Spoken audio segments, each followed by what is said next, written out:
ओम शांति। ओम शांति। ओम शांति। ओम शांति। ओम शांति। ओम शांति। आज नया मास आरंभ हो गया है, 1 अप्रैल 2025। प्रातः मुरली ओम शांति बाप दादा मधुबन। आज मीठी मधुर मुरली में बाबा ने महिमा बताई है कि बाप जब परम धाम से इस धरा पर आए तो बाप के साथ साथ और किसकी महिमा, किस किस की महिमा है। बाप ने आकर के गीता का ज्ञान दिया, तो गीता ज्ञान की महिमा, गीता क्या कही जाती है? सर्वशास्त्र शिरोमणि।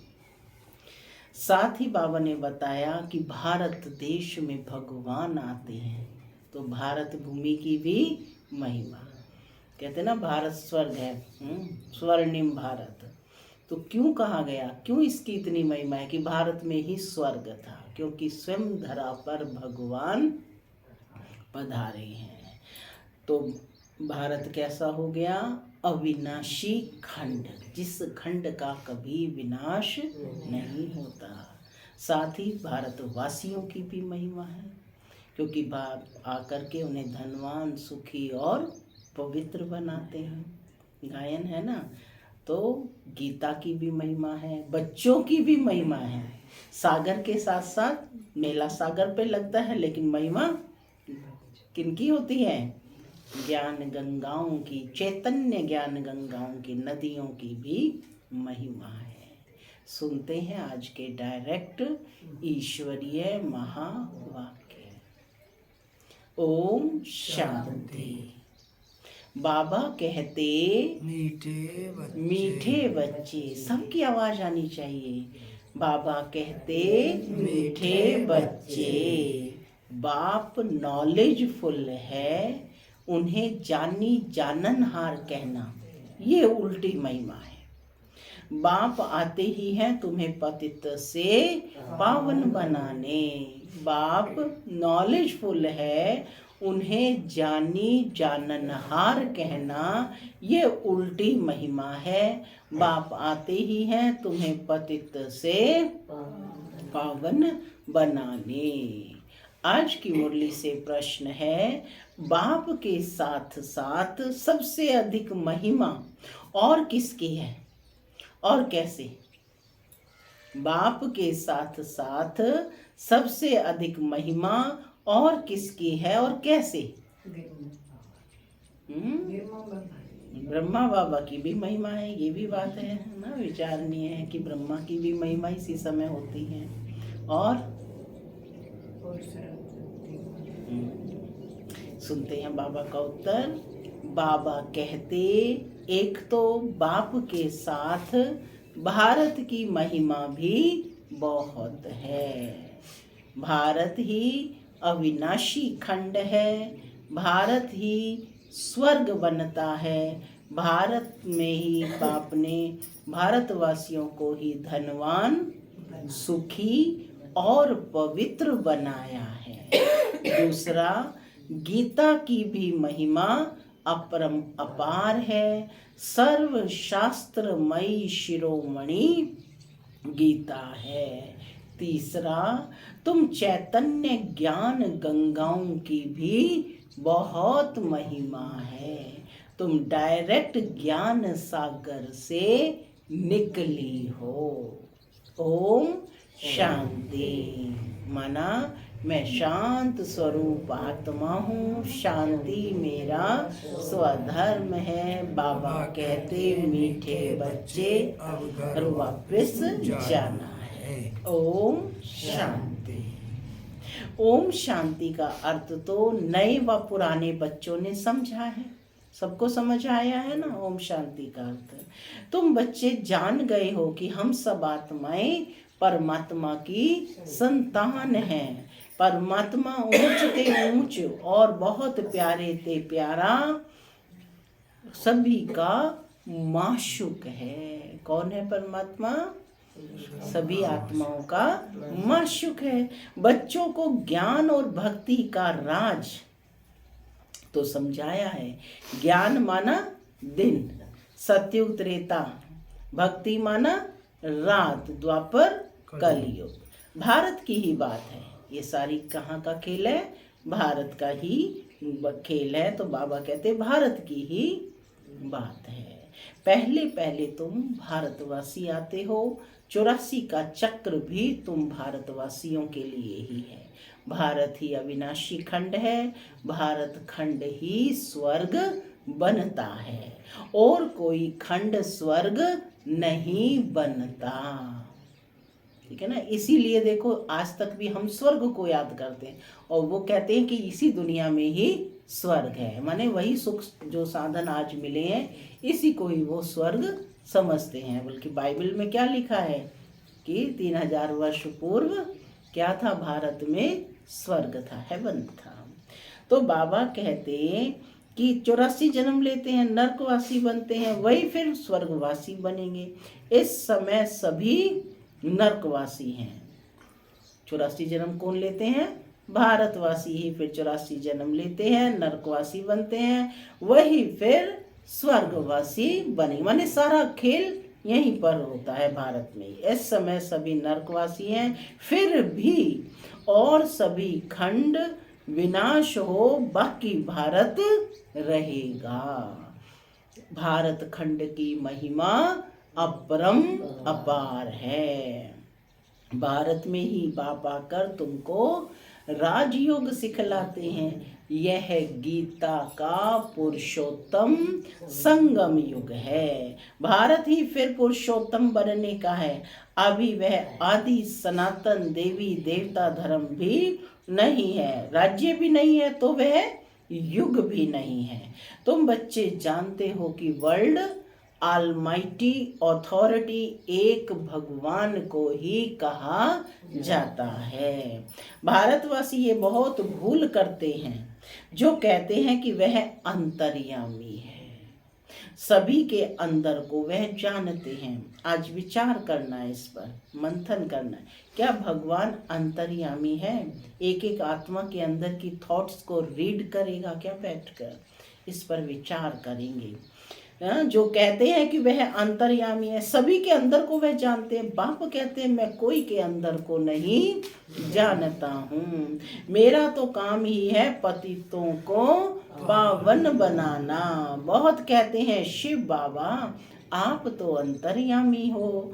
बाबा कहते मैं हूँ नहीं, मैं किसके भी दिल को नहीं जानता हूँ। बाबा हर आत्मा के पार्ट को जानता है, लेकिन उसके बाद जब वो प्ले करता है तो वो उसको नहीं देखता, आत्मा ही अनुभूति करती है। तो बाबा कहते मैं किसके भी दिल को नहीं जानता हूँ, मैं तो सिर्फ आकर पतितों को पावन बनाता हूँ।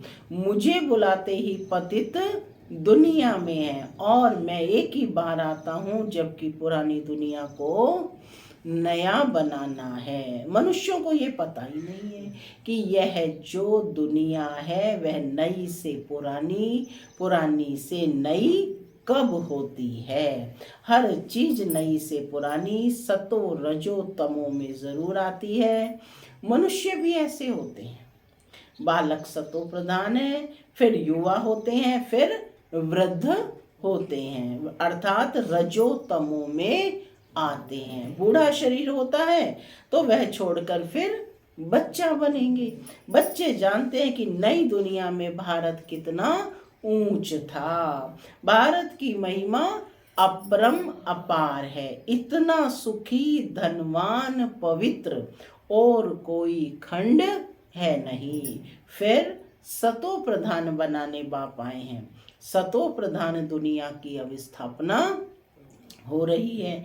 त्रिमूर्ति ब्रह्मा विष्णु शंकर को क्रिएट किसने किया? पूछ रहे हैं बाबा, किसने क्रिएट किया? ऊंचते ऊंच तो शिव है। कहते हैं त्रिमूर्ति ब्रह्मा, अर्थ तो समझते नहीं है कि ब्रह्मा के ही तीनों रूप हैं, है ना?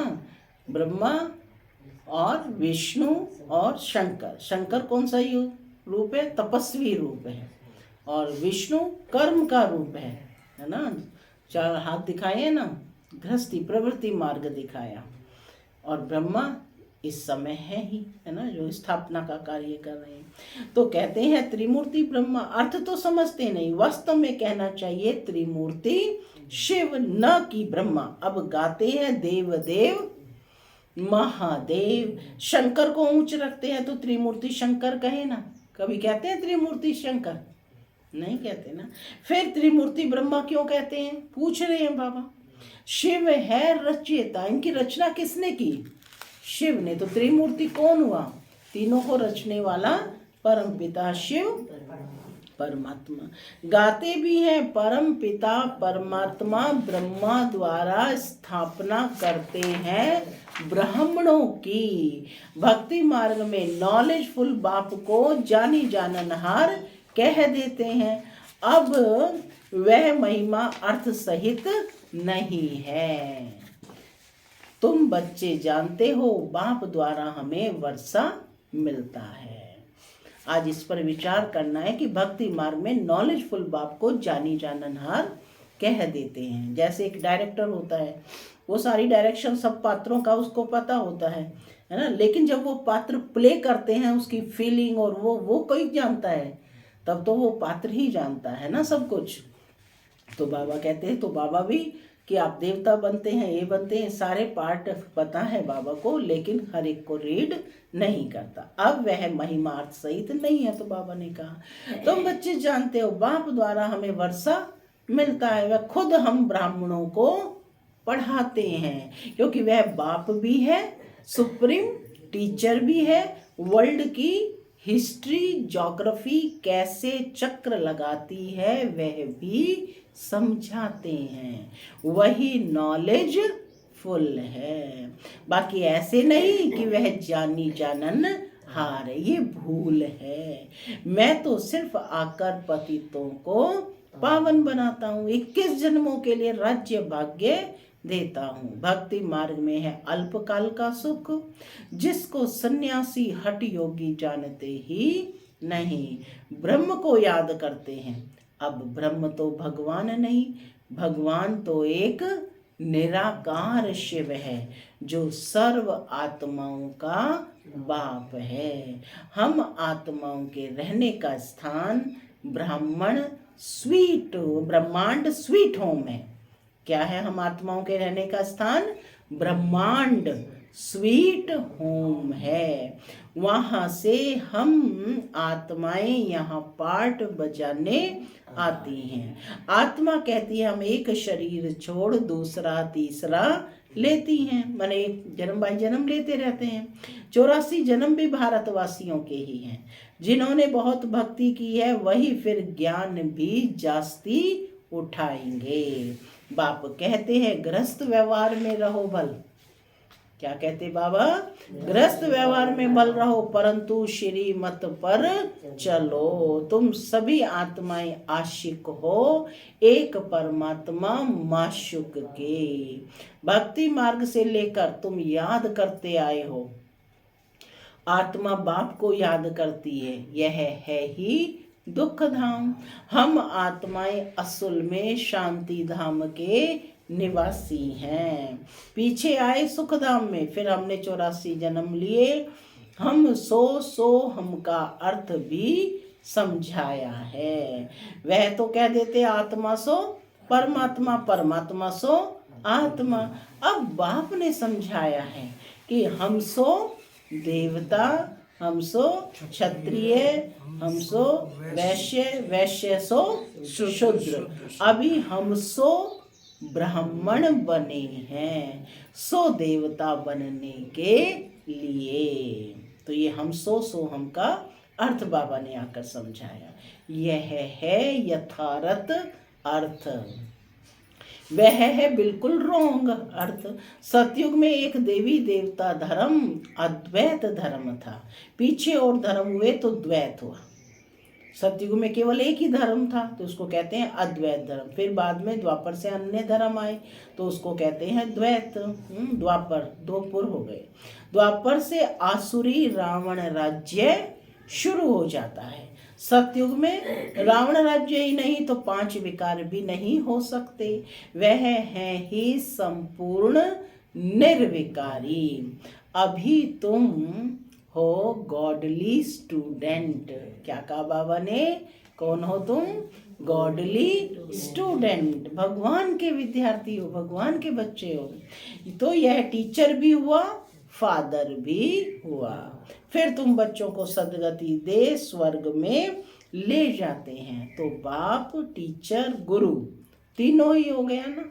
उनके तुम बच्चे बने हो तो तुमको कितनी खुशी होनी चाहिए। मनुष्य तो कुछ भी नहीं जानते।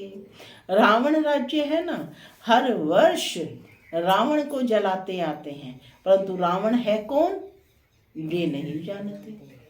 वर्ष वर्ष जला रहे हैं, लेकिन रावण है कौन? वो कभी जलता ही नहीं, बस जलाते ही जाते हैं, क्योंकि उसकी बायोग्राफी को हमने जानने की कोशिश ही नहीं की। तुम बच्चे जानते हो, लेकिन बाबा कहते तुम बच्चे जानते हो। यह रावण भारत का सबसे बड़ा दुश्मन है। ये नॉलेज तुम बच्चों को ही नॉलेजफुल बाप से मिलती है। वह बाप ही ज्ञान का सागर, आनंद का सागर है। ज्ञान सागर से तुम बादल भरकर फिर जाए वर्षा बरसाते हो। ज्ञान सागर से तुम बादल भरकर फिर जाए वर्षा बरसाते हो। ज्ञान गंगाएं तुम हो।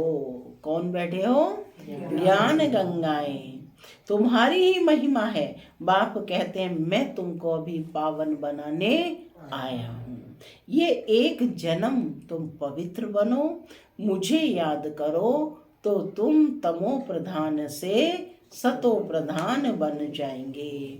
मैं ही पतित पावन हूँ। जितना हो सके याद को बढ़ाओ।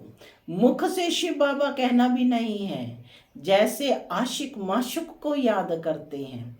एक बार देखा बस फिर बुद्धि में उनकी ही याद रहेगी। भक्ति मार्ग में जो जिस देवता को याद करते हैं, पूजा करते हैं, उसका साक्षात्कार हो जाता है। वह है अल्पकाल के लिए। भक्ति करते नीचे उतरते आए हैं, अब तो मौत सामने खड़ा है। हाय हाय के बाद फिर जय जयकार होनी है। भारत में ही रक्त की नदियां बहनी हैं। सिविल वॉर के आसार भी दिखाई दे रहे हैं। तमो प्रधान बन गए हैं, अब तुम सतो प्रधान बन रहे हो। जो कल्प पहले देवता बने हैं, जो कल्प पहले देवता बने हैं, वही आकर बाप से वर्षा लेंगे। कौन बैठे हो फिर? कल्प पहले वाली आत्मा। तो कितना नशा होना चाहिए कि कल्प कल्प हम ही बाप के बच्चे बनेंगे। कम भक्ति की होगी तो ज्ञान भी थोड़ा उठाएंगे, फिर प्रजा में भी नंबरवार पद पाएंगे। अच्छे पुरुषार्थी श्रीमत पर चल अच्छा पद पाएंगे। मैनर्स भी अच्छे चाहिए, दैवी गुण भी जरूर धारण करने हैं। वह फिर 21 जन्म चलेंगे। अब जो धारण करेंगे वह कितने जन्म चलेंगे? 21 जन्म। अभी है सबके आसुरी गुण। आसुरी दुनिया, पतित दुनिया है ना। तुम बच्चों को वर्ल्ड की हिस्ट्री, ज्योग्राफी भी समझाई गई है। इस समय बाप कहते हैं याद करने की मेहनत करो। क्या कहा बाबा ने? याद करने की मेहनत करो तो तुम सच्चा सोना बन जाएंगे। सतयुग है गोल्डन एज, सच्चा सोना। फिर त्रेता में चांदी की अलाए पड़ती है, कला कम होती जाती है। अभी तो कोई कला नहीं। क्या कहते? मुझ निर्गुणहारे में कोई गुण नहीं। अब ऐसी हालत हो, जब बाबा कहते ऐसी हालत हो जाती है, तब बाप आते हैं। यह भी ड्रामा में नूंद है। इस रावण राज्य में सभी बेसमझ बन गए हैं। जो बेहद ड्रामा के पार्टधारी होकर भी ड्रामा के आदि मध्य अंत को नहीं जानते हैं। पार्टधारी लेकिन ड्रामा के आदि मध्य अंत को नहीं जानते। तुम एक्टर्स हो ना। कौन हो तुम? एक्टर्स। तुम जानते हो हम यहाँ पार्ट बजाने आए हैं, परंतु पार्टधारी होकर जानते नहीं। तो बेहद का बाप कहेंगे ना कि तुम कितने बेसमझ हो। तो बाप क्या कहेगा? यही कहेगा ना कि तुम कितने बेसमझ हो, कि अपने पार्टधारी होकर भी नहीं जानते। तो बाबा कहते कि अब मैं तुम्हें समझदार हीरे जैसा बनाता हूँ। फिर रावण कोड़ी जैसा बना देता है। मैं ही आकर सबको साथ ले जाता हूँ। फिर यह पतित दुनिया भी विनाश होती है। मच्छरों सदृश सबको ले जाता हूँ। तुम्हारी एम ऑब्जेक्ट सामने खड़ी है। क्या है एम ऑब्जेक्ट? लक्ष्मी नारायण सदृश्य बनना। ऐसा तुमको बनना है, तब तो तुम स्वर्गवासी बनेंगे। तुम ब्रह्मा कुमार कुमारियां ये पुरुषार्थ कर रहे हो। मनुष्यों की बुद्धि तमो प्रधान है। तो बाबा कहते समझते नहीं है। इतने बीके हैं तो जरूर प्रजापिता ब्रह्मा भी होगा। बाबा ने कहा कि इतने बीके बहन भाई हैं ब्रह्मा कुमार कुमारियां, तो जरूर उनका पिता प्रजापिता ब्रह्मा भी होगा। और कहाँ होगा? यही होगा ना। ब्राह्मण है चोटी, ब्राह्मण फिर देवता, देवता से फिर क्षत्रिय वैश्य शूद्र। चित्रों में ब्राह्मणों को और शिव को गुम कर दिया है। जो दुनियावी वर्ण का चित्र है उसमें किसको? ब्राह्मणों को और शिव को गुम कर दिया। उसमें देवता क्षत्रिय वैश्य और शूद्र ही दिखाए गए हैं। तुम ब्राह्मण अभी भारत को स्वर्ग बना रहे हो। अच्छा। मीठे मीठे सुखी लगे बच्चों प्रति माता पिता बाप दादा का याद प्यार और गुड मॉर्निंग। रूहानी बाप की रूहानी बच्चों को नमस्ते।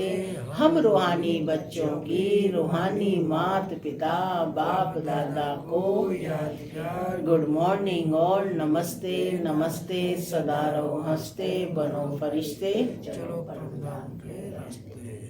धारणा के लिए मुख्य सार। पहला, ऊंच पद के लिए श्रीमत पर चल अच्छे मैनर्स धारण करने हैं। दूसरा पॉइंट है, सच्चा आशिक बन एक माशुक को ही याद करना है। जितना हो सके याद का अभ्यास बढ़ाते जाना है। आज का वरदान है, निमित्तपन की स्मृति से माया का गेट बंद करने वाले डबल लाइट भव।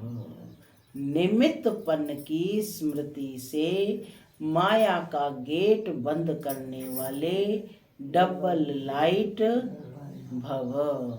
जो सदा स्वयं को निमित्त समझकर चलते हैं उन्हें डबल लाइट स्थिति का स्वतः अनुभव होता है। करण करावनहार करा रहे हैं, मैं निमित्त हूँ। इसी स्मृति से सफलता होती है। मैंपन आया अर्थात माया का गेट खुला। निमित्त समझा अर्थात माया का गेट बंद हुआ। तो निमित्त समझने से माया जीत भी बन जाते हैं और डबल लाइट भी बन जाते हैं। साथ साथ सफलता भी अवश्य मिलती है। यही स्मृति नंबर 1 लेने का आधार बन जाती है। स्लोगन, त्रिकालदर्शी बनकर हर कर्म करो तो सहज सफलता मिलती रहेगी। त्रिकालदर्शी बनकर हर कर्म करो तो सफलता सहज मिलती रहेगी। मातेश्वरी जी के महावाक्य हैं। पहला, मनुष्य आत्मा अपनी पूरी कमाई अनुसार भविष्य प्रारब्ध भोगता है। माने जो कमाई की उसी से ही भविष्य की प्रारब्ध भोगी जाती है। देखो, बहुत मनुष्य ऐसे समझते हैं कि हमारे पूर्व जन्मों की अच्छाई कमाई से अभी यह ज्ञान प्राप्त हुआ है, परंतु बाबा कहते हैं ऐसी बात है नहीं। पूर्व जन्म का अच्छा फल यह है तो हम जानते हैं, कल्प का चक्र फिरता रहता है। जानते हैं मतलब जो किया वो उसका अगले जन्म में मिल रहा है। सतो रजो तमो बदली होता रहता है, तीनों अवस्थाओं से गुजरना है। परंतु ड्रामा अनुसार पुरुषार्थ से प्रारब्ध बनने की मार्जिन रखी है। तब तो वहां सतयुग में कोई राजा रानी, कोई दासी, कोई प्रजा पद पाते हैं। तो यही पुरुषार्थ की सिद्धि है। वहां द्वैत ईर्ष्या होती नहीं, वहां प्रजा भी सुखी है। राजा रानी प्रजा की ऐसी संभाल करते हैं जैसे माँ बाप अपने बच्चों की संभाल करते हैं। वहाँ गरीब साहूकार सब संतुष्ट हैं। इस एक जन्म के पुरुषार्थ से 21 पीढ़ी के लिए सुख भोगेंगे। यह है अविनाशी कमाई। जो इस अविनाशी कमाई में अविनाशी ज्ञान से अविनाशी पद मिलता है। अभी हम सतयुगी दुनिया में जा रहे हैं। यह प्रैक्टिकल खेल चल रहा है। यहाँ कोई छू मंतर की बात नहीं है। यहाँ तो पढ़ाई की बात है ना, जो जितना पढ़ेगा उतना फल पाएगा। उसी के अनुसार कोई राजा रानी बनता, कोई दासी बनता, कोई प्रजा पद पाते हैं। तो बाबा ने कहा यही पुरुषार्थ की सिद्धि है। दूसरा पॉइंट है गुरु मत, शास्त्रों की मत, कोई परमात्मा की मत नहीं है।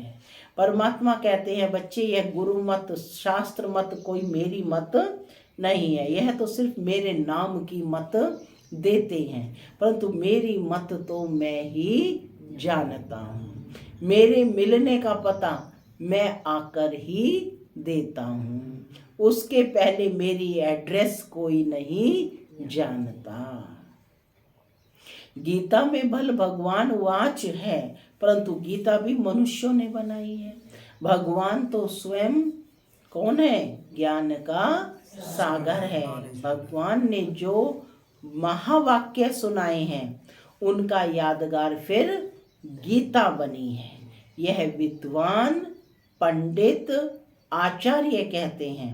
परमात्मा ने संस्कृत में महावाक्य उच्चारण किए, उसे सीखने बगैर परमात्मा मिल नहीं सकेगा, है ना। यह तो बाबा कहते और ही उल्टा कर्म कांड में फंसाते हैं। वेद शास्त्र पढ़ अगर सीढ़ी चढ़ जावें तो फिर उतना ही उतरना पड़े, अर्थात उनको भुलाए एक परमात्मा से बुद्धि योग जोड़ना पड़े। क्योंकि परमात्मा साफ कहता है कि इन कर्म कांड वेद शास्त्र पढ़ने से मेरी प्राप्ति नहीं होती है। देखो ध्रुव, प्रहलाद, मीरा ने क्या शास्त्र पढ़ा। यहाँ तो पढ़ा हुआ भी सब भूलना पड़ता है। जैसे अर्जुन ने पढ़ा था तो उनको भी भूलना पड़ा। भगवान के साफ महावाक्य हैं, श्वासों श्वास मुझे याद करो। इसमें कुछ भी करने की जरूरत नहीं है। जब तक ये ज्ञान नहीं है तो भक्ति मार्ग चलता है, परंतु ज्ञान का दीपक जग जाता है तो कर्म कांड छूट जाते हैं। फिर उसको उन कर्म कांड में रुचि ही नहीं होगी, है ना। क्योंकि कर्म कांड करते करते अगर शरीर छूट जावे तो क्या फायदा मिले? क्या फायदा मिला? प्रारब्ध तो बनी नहीं, कर्म बंधन के हिसाब किताब से मुक्ति मिली नहीं। लोग तो समझते हैं झूठ ना बोलना, चोरी ना करना, किसी को दुख ना देना ये अच्छा कर्म है, परंतु यहाँ तो सदा काल के लिए कर्मों की बंधाई मानी से छूटना है और विकर्मों की जड़ को निकालना है। हम तो अब चाहते हैं ऐसा बीज डालें जिससे अच्छे कर्मों का झाड़ निकले। इसलिए मनुष्य जीवन के कार्य को जान श्रेष्ठ कर्म करना है। अच्छा, ओम शांति। नया मास आरंभ हो गया है तो बाबा का अव्यक्त इशारा है। नया पॉइंट है, कंबाइंड स्वरूप की स्मृति से सदा विजयी बनो। कंबाइंड स्वरूप की स्मृति से सदा विजयी बनो। शिव शक्ति का अर्थ ही है कंबाइंड। बाप और आप दोनों को मिलाकर कहते हैं शिव शक्ति। तो जो कंबाइंड है उसे कोई अलग नहीं कर सकता। यही याद रखो कि हम कंबाइंड रहने के अधिकारी बन गए। पहले ढूंढने वाले थे और अभी साथ रहने वाले हैं। यह नशा सदा रहे। ओम शांति।